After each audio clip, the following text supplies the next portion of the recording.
This is Show versus Business, your weekly take on pop culture from two very different perspectives of your host, the real Theo Harvey, and Mr. Benja, covers all the relevant info about the week in pop culture. Mr. Benja, what are we covering today? Today, as always, we have five amazing ones for you. And let me tell you what we're going to start with. Sam Altman and the OpenAI drama. You've heard about it. It's going crazy. Somebody gets fired, ousted, left. We're not sure what happened. If you want the beginning of that story, check out last week's podcast. We got the continuation right here. It's still going on. Drama in the world's most powerful, important, earth shaking company around right now, OpenAI. So yes, we're very interested in this one, and we're going to check that one out. OpenAI drama. We've also got Amazon. We got to take a look at these guys because they're not playing around for Black Friday or your October deal days or your Amazon Prime days in July, whatever they got going on. We just got to stop to remind you that they're not playing around. They just did their Black Friday football game, and they've got stuff going on. So you just need to listen to this because if you're not keeping an eye on Amazon, you're getting caught up in some nonsense. And need us to guide you through it because that's what we also, we're gonna talk about Snoop Dogg. Snoop Dogg did a little finesse move, told us he gave up smoking, and there's a little more to the story than that. Snoop Dogg is apparently a marketer now, so we're gonna talk about Snoop Dogg and his "I'm not smoking" marketing tactic and his little team up with T-Pain and all that. It's funny, cute. We'll get into that. Also, Dave Filoni, what you might call the number one Star Wars lieutenant over there underneath George Lucas, all through George Lucas's tenure. Now that George Lucas is gone, Dave Filoni stepping up into the big boy seat. Creative director, Dave Filoni. So we'll see what that means for him. We'll see what that means for Star Wars and for Disney and storytelling in general, because this is actually a pretty major move. We'll see what happens with it. And Clone Wars for the win. And also, we're going to finally end it out with a little bit of a rant here.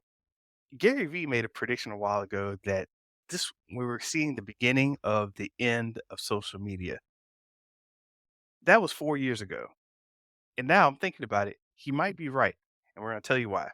So that's all I got, and that's the stories that we're gonna come to you this week. Theo, what do you think of that? Love it, love it, love it, Mr. Benja. Here, as we're recording this podcast, we just finished Thanksgiving, and I got some stories, Mr. Benja. I got some Gum gum. stories. Thanksgiving is a great holiday, but it's also a holiday that makes me mad because it's like you get a couple days off, but then you gotta go right back to work. So it's not like Christmas and New Year's where you get a week off and you gotta chill and relax a little bit. So trying to figure that all that out for this year, and I had a chance to travel a little bit when I was in North Carolina. Really enjoyed that time, but yeah, man, just overall, just good times at Thanksgiving. I would say the challenge I always have is going over people's houses, eating food, really not enough time, not places to sit. So you're sitting on the couch with a little coffee table and change your mashed potatoes and gravy so it doesn't spill all of your food Hey, on your hey, clothes. Donald, get that old TV tray from behind the counter over there. Yeah, yeah. Exactly. And It's it's a all dusty and it's, you got to clean it off first because no one's used it since last Thanksgiving. yeah, And, so many people in the house. Yeah. oh yeah, it's lovely. Love that. If you're like me, I like my space. We have 5 bedroom house sitting out to and four of us. We love it. It just gives us space to do different things. I don't have to see my kids for 24 hours if I don't have to, 'cause I don't want to, right? In this house. I like space, man. Then you visit the in-laws and then you're staying in their house. And so sometimes the space is a little bit smaller. So man, it was just one of those things where, what they say, 3 days, guests and fish, they start to stink. I don't know if you heard that term before. Yeah. So it's like after 3 days and anyone's house and us visiting other folks, it's time to kind of move it. Kind of Like fish, huh? How do you mean guests are like fish? After 3 days, they start to stink. exactly, man. So it's one of those things where it's time to move on, man. After three Oh days, man. it's just the crampness of the space and all that. But it was good to be in a different environment. So I did enjoy that. But it's just good to be back into my environments and my routines. And so, yeah, but overall, very thankful that made the trip. It was very exciting. It was uneventful, right? But it was Mhm. definitely a time of relaxation. So just thankful for that. What about you, Mr. Benjamin? Do you ever get any epiphanies, any does your thinking change up any during Thanksgiving? Because I used to have Thanksgiving intentionally for stepping back and thinking, but I don't know if you ever. Yeah, Thanksgiving is weird for me because it's like literally almost a week before my birthday, and it's usually this was 2 weeks, but usually about a week or so. So it's like around the same time. The whole month of December, November, I'm always thinking about it, but not really but it does nice to have things slow down for a day or two Yeah, after just gunning so hard all the weekday and on the weekend dealing with family stuff. And so just having an extra day or two just to have your own thoughts definitely more it just leaves more room for more insight. So that's always good. yeah. I asked because at some point I got into the Black Friday madness, and before before it turned stupid, when it was fun. You're like, "Oh my gosh, I got this TV and call your auntie, see if she wants this heater or to heat the food." It's like, "All right." Anyway, I would enjoy that time because I was just going in stores and just, like, watching the people buzz around, and I like watching what people shop for and how they pick items out, and they're buying games, they're buying music, they're buying clothes, and that vibes got me, and it was interestingly enough a way to relax. Mhm. So, during the holidays, I started doing that, and my aunt would say, "Hey, can you go out? Can anybody go out into the stores?" And, "Oh, I don't wanna sit in traffic. Oh, I don't wanna." And I'm like, "Cool, it's great. I'll stand in line for 2 hours." It's like meditation, just with more people around. It was, like, weird, but it really cemented when, after driving around all day, I ended up at a family member's house, and I'm sitting down like, "Ah, okay, they're in there watching the game, they're chilling over here, the kids are over there. Cool." I had a book in the car, I'll take out that book, and here comes a family member, and they're like, "Oh, you didn't get a piece of cake." And I really didn't want a piece of cake at the time. I was like, "Oh, no, thank you. Piece of cake." We just cut it. They made it, and they're expecting everybody to eat the cake and da da da, and it was like it ca I there was cake drama. Cake Eat drama. the cake, Adam. Eat the cake, Adam. No, there was legitimate cake drama, like, somebody's cake showed up in the house, they're like, "Oh, no, we're gonna finish our cake first because it's the more delicious cake, and if you don't eat our cake, then that means their cake tastes better." And I was like, "Look, I need to be a No. part of this, man," you know? And it was, like, large, and I'm looking at the cake, I'm like, "I don't want this." And then I look the person who was handing it to me, I look over at her husband, and her husband's, like, the size of a house, and I don't wanna say I don't wanna look like him because she's obviously been plugging this guy up with cake, and I'm like, "Man, is this what it's about? Is this what family's about? I don't wanna do this." And I'm talking about New Orleans. It's like they got a Yeah, lot of people that's with the big as whole house. thing. It's the Everybody whole eats thing over there. there. Exactly. So, I got in an argument and was like, "I don't want the cake." It ended with a very loud, "Just eat the cake." True story. So I was like, "Alright." I took the cake, took a bite out of it. Hey, it's not bad. Went about my business. As soon as she turned her head, I took a large chunk out of the cake and put it in napkin. So every time I would just keep taking chunks out of the cake, with my fork, and balling it up in a napkin. Or or you gonna eat it later, or you just eat it throughout the No, no, night? no. It looked like I was taking bites out of it because I was cutting it with the fork, but then I slide it off the fork into a napkin and not eat it. Oh, I wasn't gotcha, about I gotcha. wasn't about to eat this cake, man. That thing was huge, greasy. It was delicious because I ate the one piece to get her off me. But yeah, man, that little piece that cake just slowly disappeared into a bunch of napkins, and I was like, I don't need this drama. So you asked me what I did this year. For a couple years, man, I've just been chilling for Thanksgiving. And my family understands it now. They're like, "Hey, he's just chilling. He's cool. He's cool." He was doing this already because I tried to take out a book and get bothered by people saying, "Hey, can we play your video games?" I'm like, don't scratch them up. Right? Got a Dreamcast. Don't scratch my games up." You know? Anyways, so yeah, mine was chill, man. Good, good. Any insights or any epiphanies that you achieved, enlightenments, anything that happened? So here's one. Get my notebook out. So when I'm talking to people, I've been trying to do this, and it's funny. I have to go into myself now to understand how to talk to people. I it's whatever. But instead of asking, instead of whenever you have a projection, turn that into a reflection. So, like when you're looking at somebody or talking with somebody and you're projecting your feelings like they're this type of person, they're that type of person, or how come we don't get along, or how come they don't do things this way, or why is this toy on the ground? Who put this here? There's a whole bunch of projecting our thoughts about the way things are into instead immediately turning that into more of a reflection. Mm, Whereas you see something there and why did I notice that in the first place? Why does it bother me? What's dangerous? And you need to keep a clean house or whatever. Okay, cool. I like things clean. It doesn't matter if they like things clean or not. It's just you just start noticing and reflecting instead of getting so much into trying to project how you feel, how you think the world should be mhm, in terms of everything, mhm. and just getting to understand yourself a little better.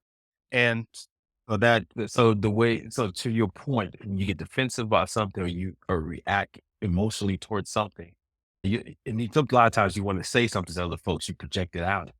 But to your point, flip it on its head and be like, okay, why do I feel the need to project this to someone else? Because, for instance, I'm just giving you an example so I can okay, see if I understand the lesson. My wife called me or texted me literally today, and she got upset with me, or she just said, "Hey, did you use my towel? Wash your face. I was my child," and it's all this stuff. And then the first thing I wanted to do project, which I did, I just said, "Why does this matter?" And then I said, "Okay, let me stop." And I said, "I'm sorry." And she gave me a little thumbs up in the text message. So first thing you do, just apologize. And then I reflected on myself. It's okay. Why did I act visually to that? Because to me, it's what's the big deal? We got like 100 towels here. So just get another one.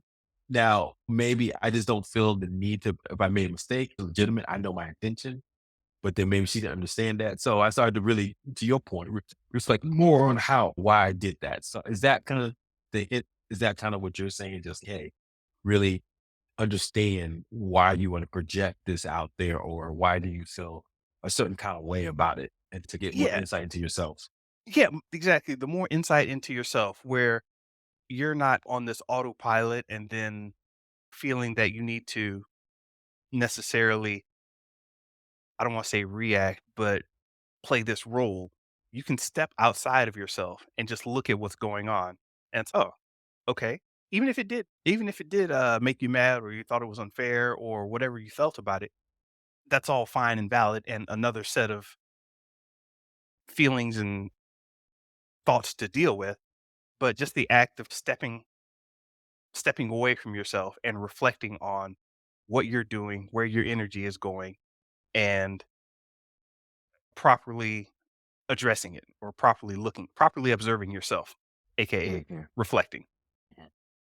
And I was able to move much more quickly into a space that I wanted to when I started thinking like that.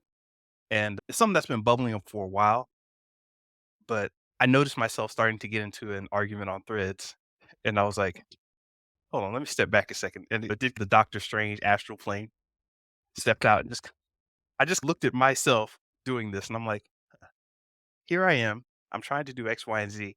And now I'm furiously typing at this person I don't know on Threads. Okay. Step back from yourself just a second, reflect on the situation. Okay, now let's jump back in. Backspace over the comment. Okay, tell me more. Yeah. Yeah. Right. Yeah. I thought Threads is not supposed to be emotional, man. But that's supposed to be the friendly place. It sounds like It, getting some heat. Some heat can start. hey, man, the pendulum swings, brother. X is on I one end, see. Threads is starting to get bubbly on this other side. It's spicy. Hey, one little injection here before we get into the main stories here. But yeah, man, yeah, I'm really getting a lot of strength from Dr. Benjamin Hardy's the course I'm doing this last couple of weeks.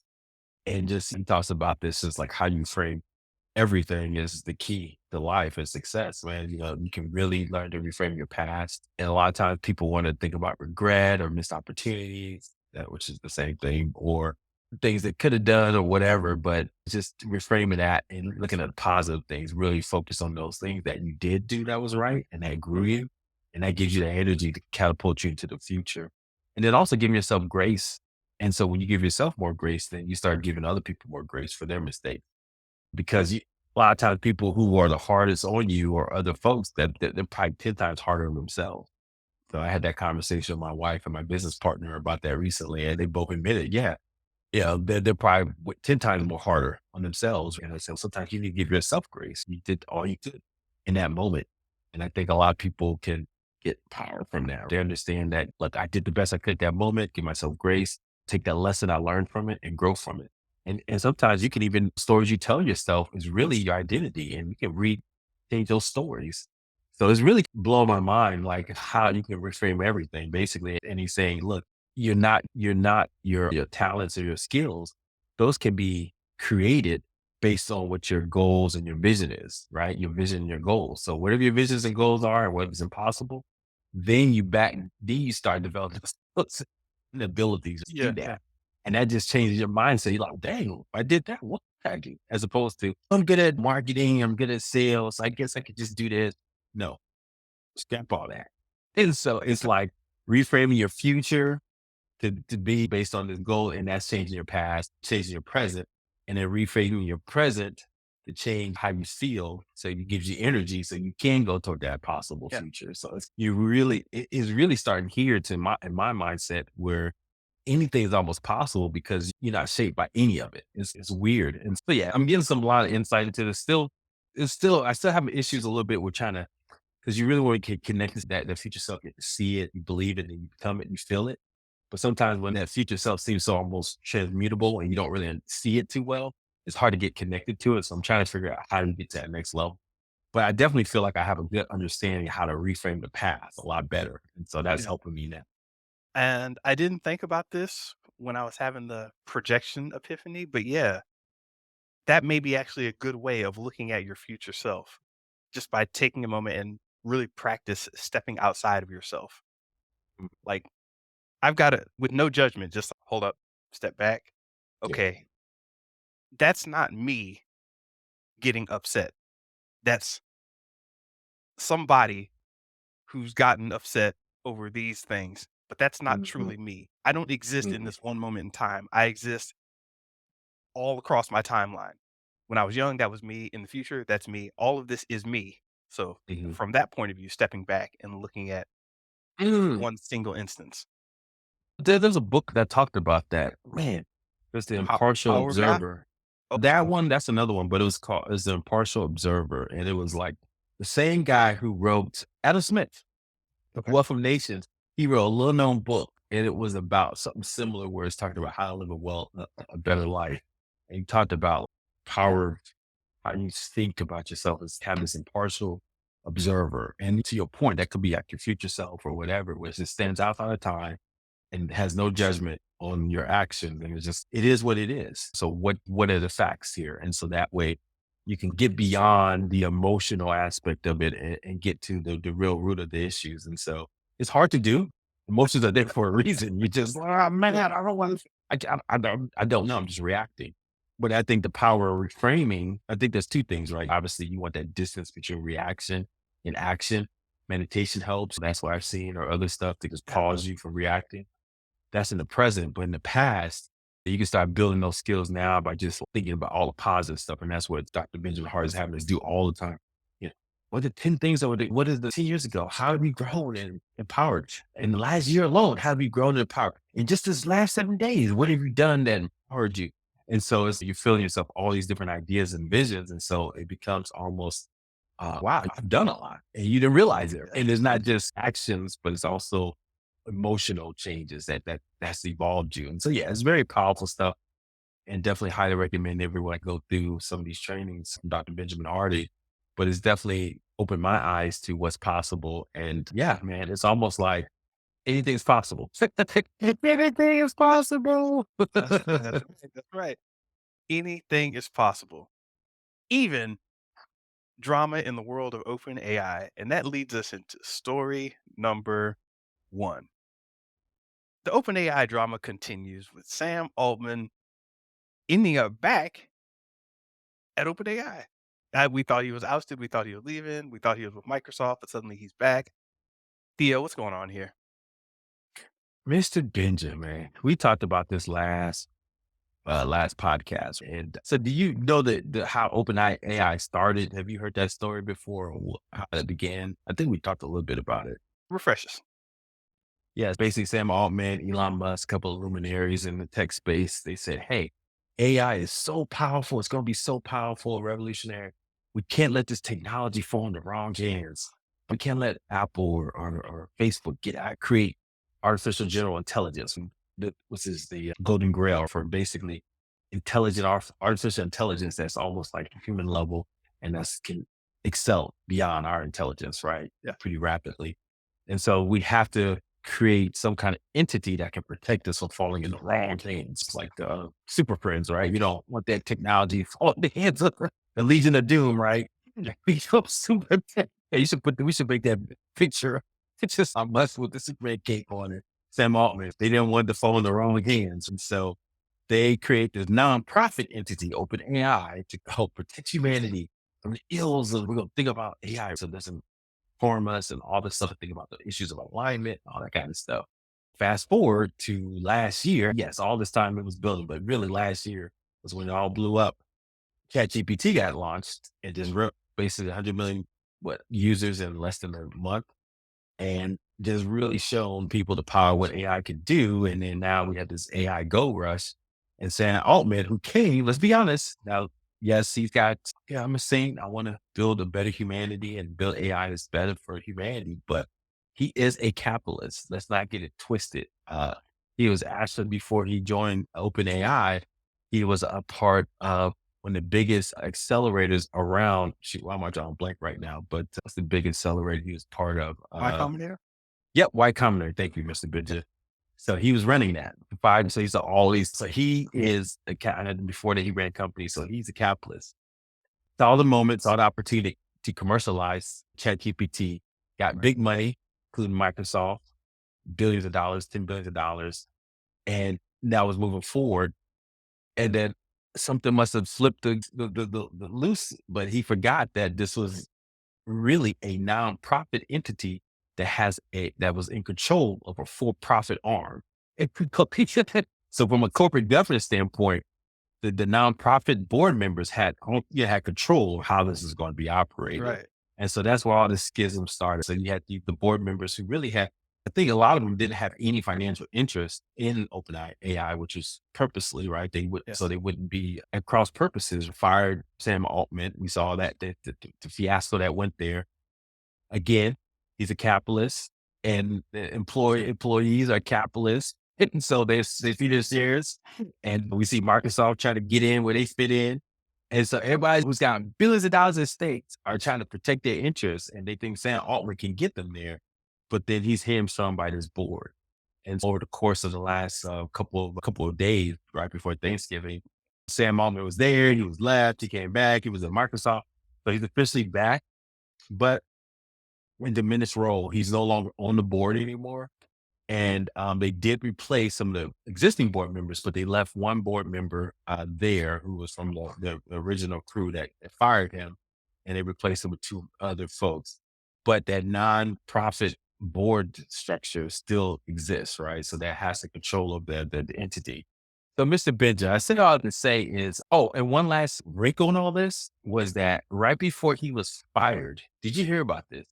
There was rumors that there was a new technology that was launched by OpenAI Mhm. called Q Star that was supposed to be the next advanced leap in AI technology. And all of a sudden, Sam Altman was fired because he wasn't consistently candid in his conversations. That's exactly what they say, consistently candid in his conversations with the board. Mr. Benja, I say all this to say, so now we're back. OpenAI is still here. People are trying to get back to normal here. With all that being said, Mr. Benjamin, do you think OpenAI as an entity can still exist going forward with all this turmoil? And is it the right entity to protect us from AI that could harm humanity?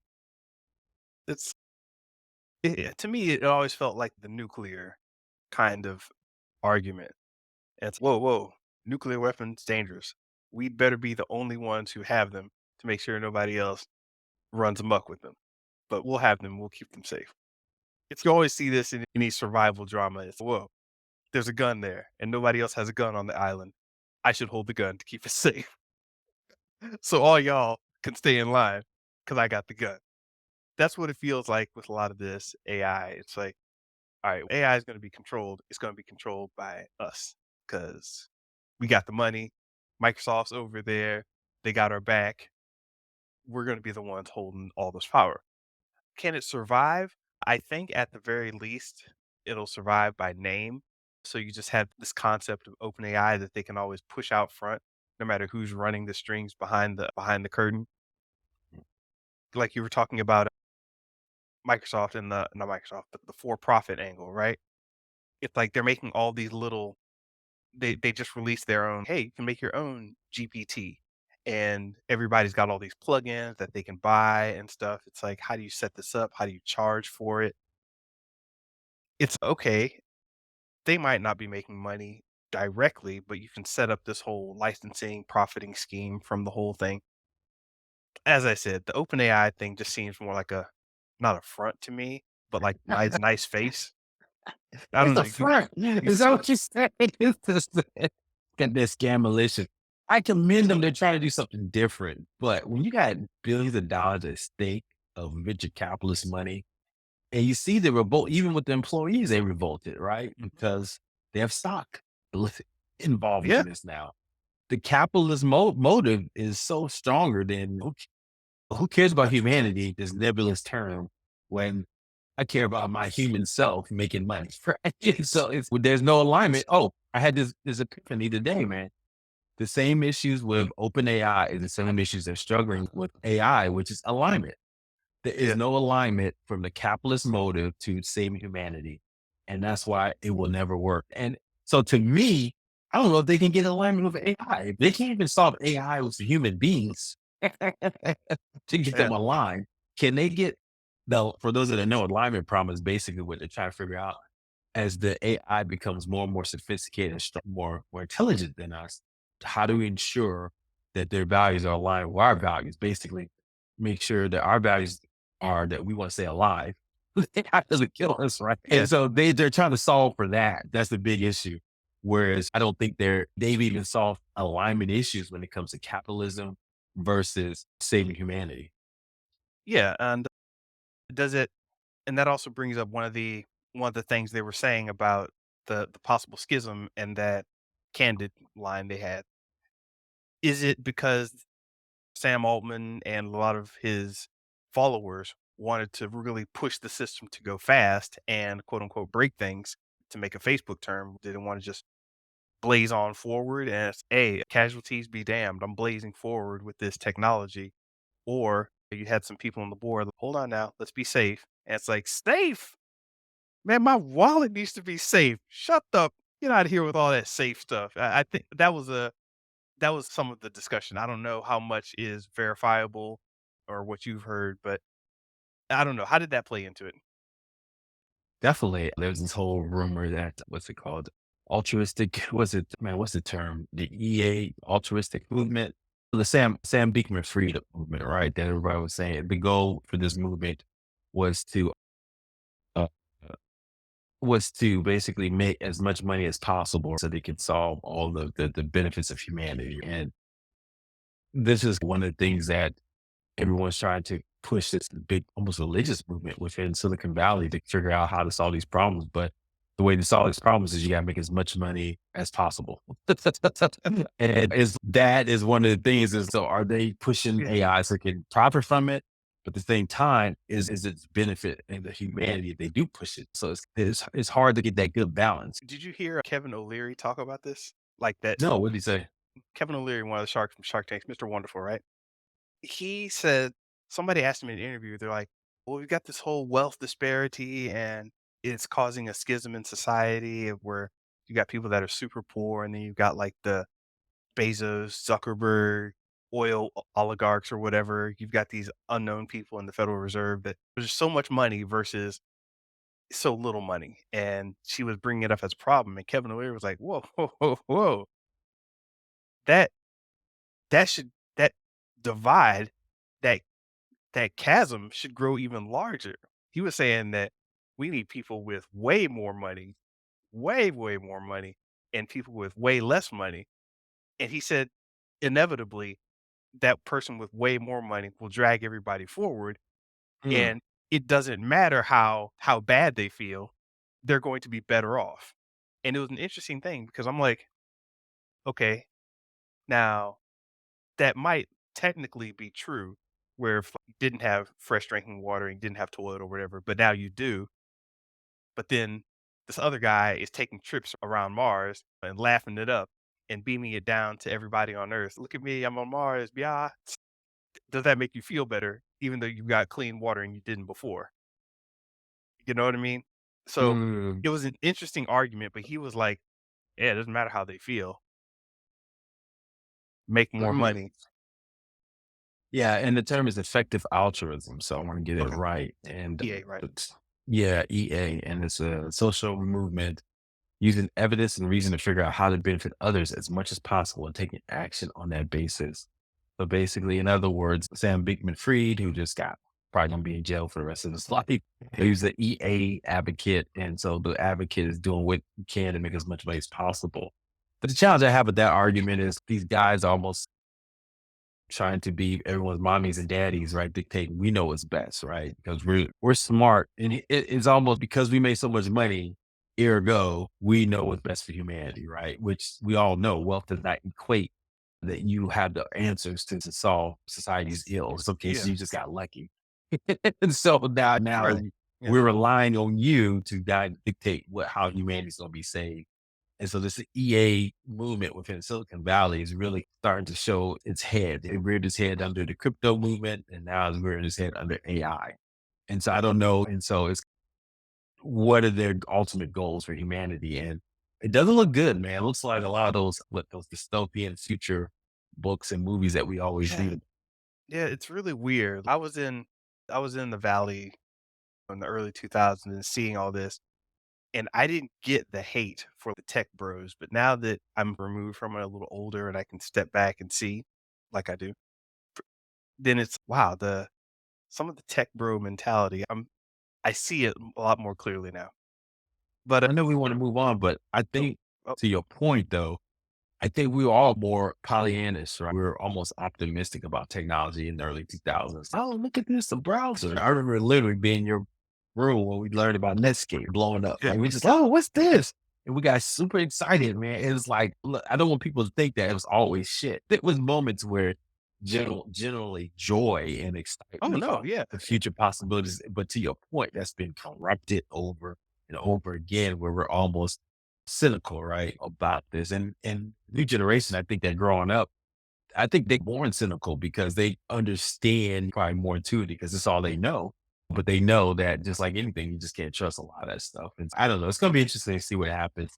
One last thing, and we'll move on with Q Star, Mr. Benja. Did you hear about that before this, or what did you think about that story? That was interesting. Actually, I didn't know anything about Q-Star. I thought you were referring to GPT-5, which got announced, but no, Q-Star is something different. Yeah, so it sounds like it could be a breakthrough in that direction. Of course, OpenAI is not being very open with exactly what this technology can do. So yeah, and then I saw this other article. One last thing, I saw this other article about quantum computing. NASA has shut down the quantum computing research, and Mm, it's interesting. This coincides with AI. For those that know, quantum computing is supposed to be next level of computing that relies on quantum mechanics.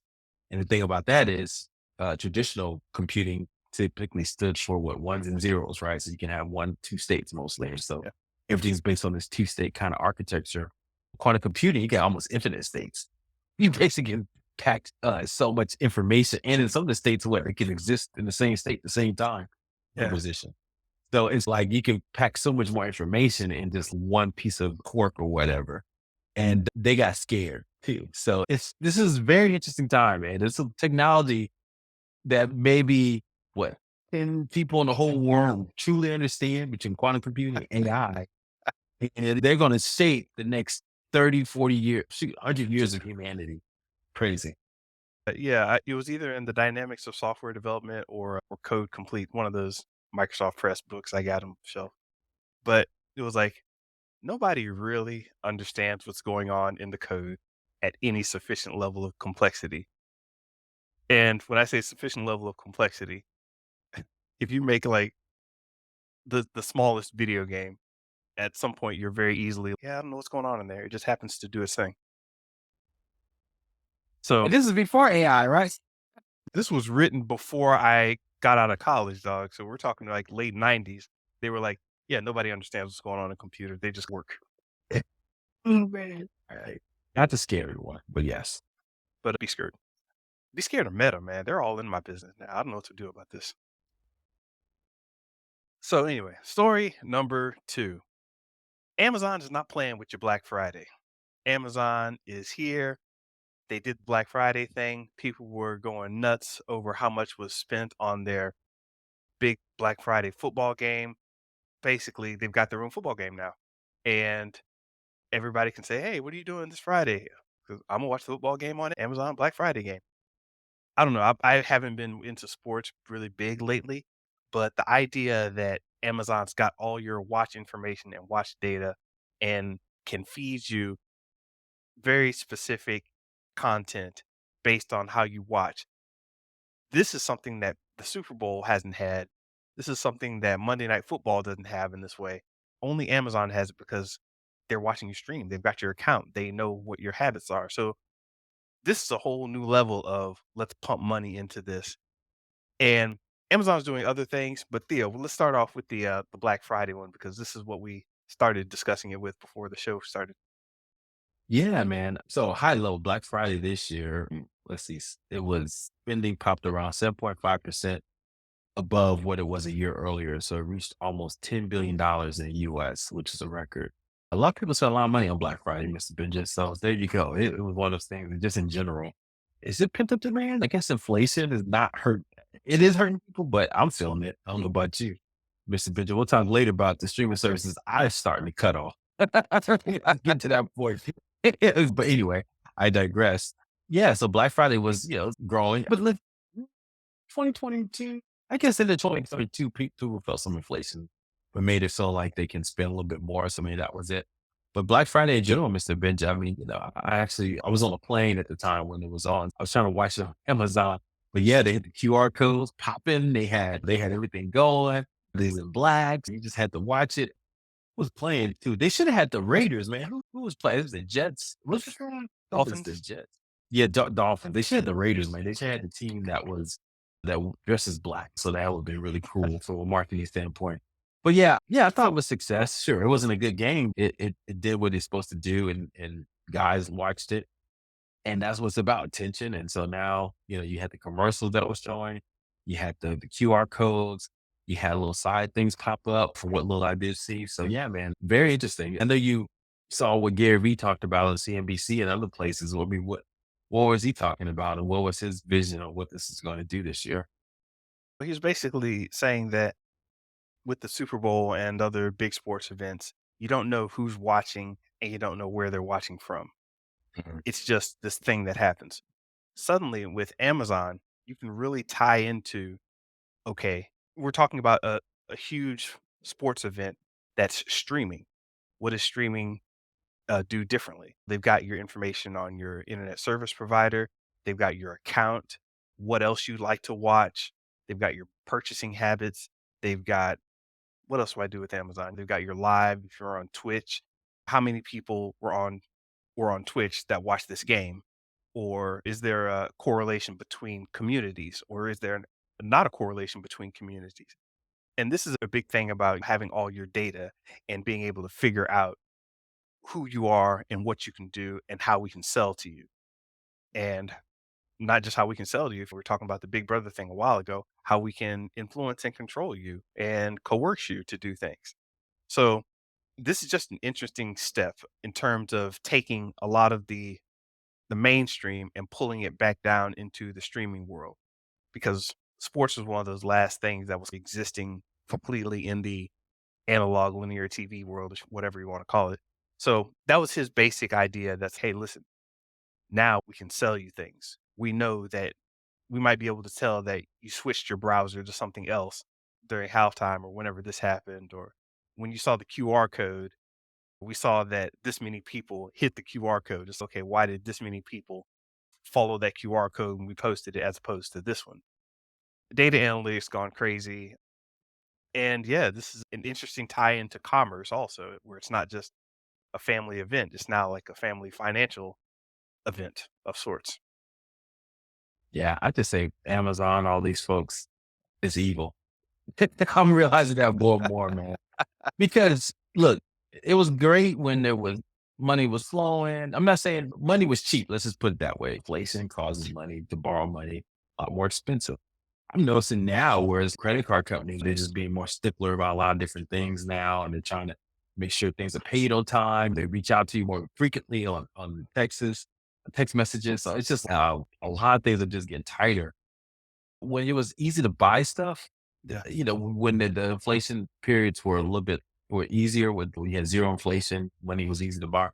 It was, and they were making it convenient to buy things. Fine, that's perfect. But it's too convenient to buy things now in a period where people need to watch their money a little bit more, in my opinion. And I think people are realizing as all these automated subscription services that we have. I forgot I had a ring service. It popped up like $100. I'm like, where did this come from? I like crap. I forgot I had that a year ago. And so I think at least I am, and I'm hoping that I think a lot of folks, you were early to the game on this, but a lot of people are realizing things that are making it easier to buy and not necessarily something I really want to go the path of a lot of times. And Amazon just makes it way too easy, right? They got this one click button now, trying to get you on, while you're watching TV, popping up stuff in the middle of the show. So it's almost scary what they're trying to do to Yeah. become what's happening with it. And the debt load for the US is growing. I think the credit card level is higher than it's ever been in this last year. And I get those numbers in a second. But anyway, yeah. So those are some of the things I see what they're doing. I just don't like it. And definitely. And as we said, it's not just football. We said they aren't playing around for Black Friday. They've already got two other holidays, the Prime days and the big deal days. And now they've announced a home internet service coming. So I don't know if me, but Amazon's been behind the scenes with their Amazon Web Services, allowing for these big companies to run their server operations and their computing operations behind the scenes with Amazon technology. So that's been happening for many years. They're going to flip that technology into a way to give people home internet. So low cost home internet from Amazon. Saying AT&T's messing with you, Verizon's messing with you, Fios, I don't know who else you got, Cox Cable, whoever else is out there with home internet. Amazon's about to be like, "Hey dog, we already got you on the Ring. We already got you on Amazon Prime. We know you like this. Why don't you hey, we'll send you some whole food groceries if you go ahead and get home internet. How about that?" So they're No, there. they have to. They have to. They're starting to see some pressure. Have you heard Temu? Yeah. Yes. Yeah.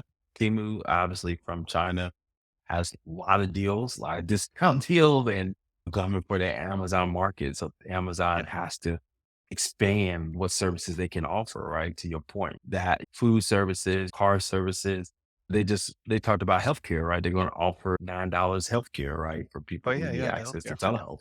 So yeah, man, Amazon has to expand beyond just selling you goods and services, right? And they did try to just sell their only brand, right? But now they're trying to get to other things because they're starting to see pressure. Let's say two things probably. They're saying less revenue because people don't have as much buying power, right? So that's decreasing. And they're going to see the cost being squeezed from the bottom because they're going to have more competitors, right? Like Temu and stuff. Mhm. So it's going to be interesting to see where it goes. But yeah, last year they said credit card debt in America has increased by 40 to 45 billion from Q1 of 2023. That represents a 4.6% increase in one quarter. So yeah, credit Yeah. card debt is increasing. The natural average credit card debt is around $5,700. Yeah, man, people are. I just telling you what I know, brother.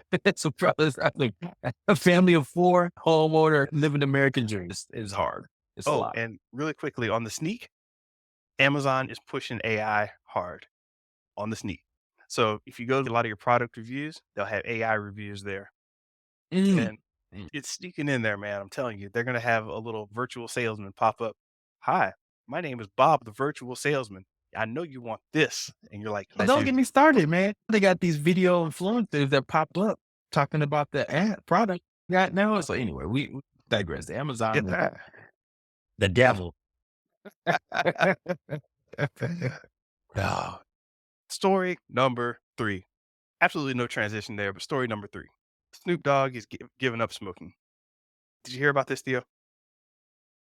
I did, and just like everyone else, I thought when you think Snoop Dogg, you think of one thing. You think of endo, Smoke. you think of smoke, you think of sticky icky, all the euphemisms you can think of. Yeah. And yeah, so I was like, okay, good for him. But Yeah, exactly. So Snoop gave up smoking, or so he says, but then it immediately got turned around, and you saw him creating a song with T-Pain. You're like, oh, now he's giving up smoking. He's getting back in the studio. Suddenly he's, hey, y'all, psych. I didn't really give up smoking. I gave up smoke. What do you mean? Now I've got this new smokeless vape cartridge that you can vape with, and there's no smoke. And I'm like, come on, dog. Come on, dog. DODG. Why are you doing this? So reportedly, somebody asked why he said he gave up smoking, and it's a rumor that he said, "I don't know, I was high." And if that's true, this is the best flip of a high misspeak I've ever seen. Mhm, mhm. "Hey, dog, you said you were gonna give up smoking." "I was high." "What you gonna do about it?" "Hey, man, I can release the smokeless vape. That'd be great." I don't nothing much to say on that, but that just is what it is. Yeah, I don't really have too much to add to that, Mr. Bench, on that note. That's comedy. You gonna go smokeless? Not really. I'm not a big smoker. Just yeah, I'm not a big smoker. I sip a little wine every now and then, but no, I'm not a big smoker. And cigars here and there, but that's about it. Love you, Uncle Snoop, but, not buying it. Yeah. Story number 4. Dave Filoni is now the Star Wars chief creative officer. Hey, after all this time of being in the background, pumping out Clone Wars, plumping out, pumping out Rebels, He was putting out doing that. putting out the Bad Batch, putting out all these shows, just tearing them out. Finally, they said, "You know what? You're the creative guy now. A lot more power, a lot more control, and the Filoniverse is a real thing." I'm not sure this makes me happy though. Mm. Yeah, Mr. Benja, I concur, man. Yeah. Well, let me just say this. I respect what he's doing, right? Mhm. He's trying to broaden out Star Wars story beyond the Skywalkers, right? And the Clone Wars was a key testament to that, creating mythologies around Mandalore and the Force and what it can mean, and the Great Force, and this and that. And then he's expanded in all these different iterations from a cartoon animation standpoint, and now it's extended to live action. So we're definitely going to get a Star Wars movie with his ideas infused with it. So that's there. It's done. That's a wrap. But to your point, it makes Star Wars almost like homework, man. It's just more the same. And I guess I don't know, man. I like I don't know what is it? Is it me? Am I changing? Or is it just I just don't like storytelling with too much homework. I just want core good storytelling. And I don't know if he has that capability in it. Because there's a lot of stuff in there, which is interesting and different. Yeah. But is there anybody you care about from that he created? I guess Ashoka is one of the characters that people care about. What is Yes. everybody any characters you care about It's that he and created? that's the thing. It's like when to me, when you're watching one of these stories or you're getting invested, you're like, who are you? What do you want? What do you need? What do you desire? Why should we care? And what are you gonna do about it? Oh, and who's the bad guy in your way? There are a few of these basic questions that we have questions about. With Filoni, you're getting into this broader kind of random, "Oh, this is this character. Why do we care? Hold on now. They're connected to this because they're Mhm. related to such and such. Oh, okay. Why do we care about them? Hold on now. You got to understand that these two people they come from the same planet and they have the same power set, but they don't know each other. Oh, okay. So yeah, we're gonna have a whole series explaining the two planets that they came from. All right. So back to our original character. Why are they fighting? Hold on now. Because the reason that they ended up on this planet is because there was a civil war all these years ago on this nearby galaxy that Thrawn comes from. Oh, wait, who's Thrawn again? Thrawn's the blue guy. Okay. And it's just so much connecting and story that's not plot driven. And I call it, I don't want to besmirch the guy. I call it Easter egg television, where it's like Mm. you're watching and you're finding all these connections and all these things. And you're just doing a world building exercise as opposed to a here's a character. They got to do some stuff. They did some stuff. It reminds me of you read comic books and these comic book writers come in. I make my marks. I'm gonna create the Elastic Man, or I'm gonna create this new Spider character, and you never heard of her before. But I'm gonna create this, and the hope is it can just catch fire. And I think that's what he was. He's a fan guy that had an opportunity to write a couple of Star Wars stories, and they got a little action. And so now, to your point, he just went wild with it. And so Hot, because Captain Kennedy doesn't have any clue of what she needs to bring on board and just say, sure, why not? did you So call her it's, Captain Kennedy or Kathleen Kennedy? as I was trying to say Kathleen. If I say Captain Kennedy, that's a good one. We should keep that one. Captain Captain Kennedy. Kennedy. Yeah, I don't know how much longer she's got, but I don't know. But I see what she did from a corporate standpoint. The most passionate Star Wars ever had or has right now is coming from Filoni people, right? They're very passionate. And so let's let him cook. And whatever he cooks, whether, They cook. well, let that boy cook, man. If he gonna have whales in space, let him cook. If he's gonna have, so have Darth Maul looking like a spider, let that boy cook. See, that's that's the thing, and this is a definite departure from where how we've told stories before. And hot take, I just gotta say it: Ahsoka is extra. Her entire vibe is extra. It's like all the Jedi are one way, and she's, you know what? We need a Jedi who's an alien. Okay, no, we need her to have two swords instead of one. Okay, no, hold on, we need the blades to be white, totally unique from any other color. Okay. You know what? She can't hold them the regular style. She's got to hold them underhanded style. Okay. All right. And it just kept on going with all this extra about her. And guess what? I still don't know about her. What do Good we care point. about? Like you talk about Kenobi, it's oh yeah, fought in the Clone Wars, and had a chick on Mandalore, and yeah, that's right. Hey, what about you, Ahsoka? My master was a jerk. Yeah. What else? That I don't know her parents. I don't know. It's just it's a little flimsy to me. So that's all I got on that. Yeah. And let me just put this out there, man. Hot I take. take, yeah. Over the break, I did do some watching TV and movies. I went back and watched Civil War, Infinity, and Avengers Endgame. Mhm.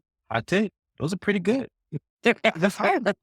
Solid. They're solid. And so when I say that Marvel's in dumps right now, they do know how to build because when you watch every character on when they built it up to that point, every character, everyone's motivations, what they want, what they're about, who they want. Yeah, And so and they don't have to say much because they built it so well yeah. previously with the other 18 movies, especially for Infinity and Endgame. I was like, man, this is good, man. Can Marvel ever get to the point again? And to me, I was like, man, that was amazing how they were still able to make that work, man. And so I'm hoping that they can be and Star Wars too, man. Can you build something that's just so powerful that you understand everyone's motivation, even if they're sitting in the corner somewhere, you know what they're about and creating this massive thing.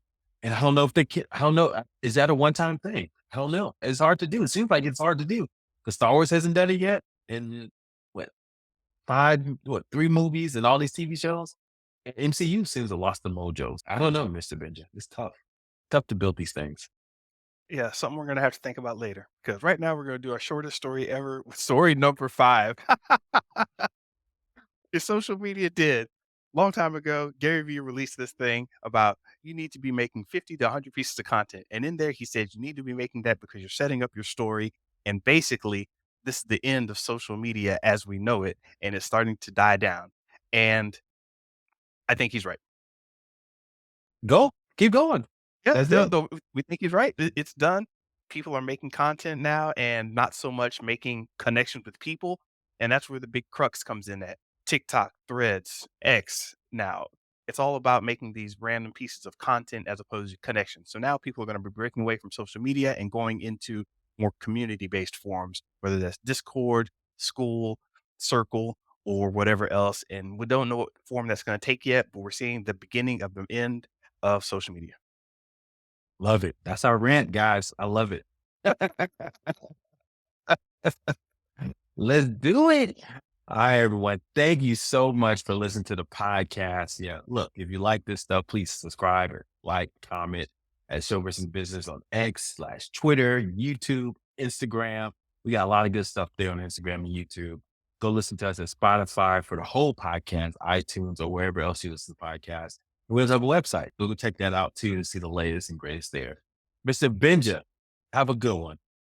Peace.